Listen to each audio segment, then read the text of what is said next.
कीर्तनकाराला ठिकाणावर आणण्याकरता फक्त आता तुम्ही शिल्लक आहेत. फक्त तुम्ही द्या ना, त्यांना 25,000 द्या, 30,000, 40,000 द्या, पण तारीख घेताना असं म्हणा, बाबा तुम्ही 4 वाजता गावात आले पाहिजे. म्हणे का?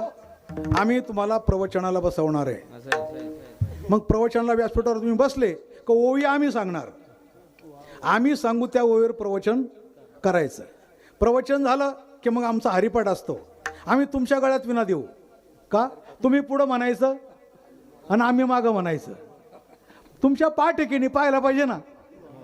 मग हरिपाठ झाला की मग जेवण, मग कीर्तन.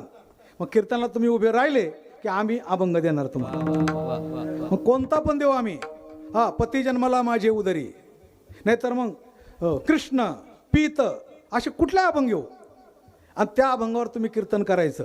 कीर्तन झाल्यावर जायचं नाही, रात्री झोपायचं. आम्ही तुम्हाला 3:30 वाजता उठवणार, 4 वाजता काकडा, तुमच्या गळ्यात विना देणार. सगळा काकडा तुम्ही पुढं म्हणायचं ना. आम्ही काही चुकलं का माझं? कीर्तन करायच्या पाठ पाहिजे की नाही? मग काय चुकीचं बोलतोय मी? विनोद नाहीये. हो, त्याला पुढं म्हणायला लावायचं, आपण सगळ्यांनी मागं म्हणायचं. आणि मग सकाळी वगैरे सगळं ओरखल्यानंतर गंध नित्यनेम नाश्ता पाणी झाल्यानंतर आणि मग अख्ख्या गावाने बोलवायचं, बाबा हे तुझे 40,000 घेऊन टाक म्हणून. कीर्तनकार कमी होतील का जास्त होतील? याला म्हणता श्रोते, खरंच कमी होतील बरं का. हो, खरंच कमी होतील, कारण एवढं जमायचंच नाही ना.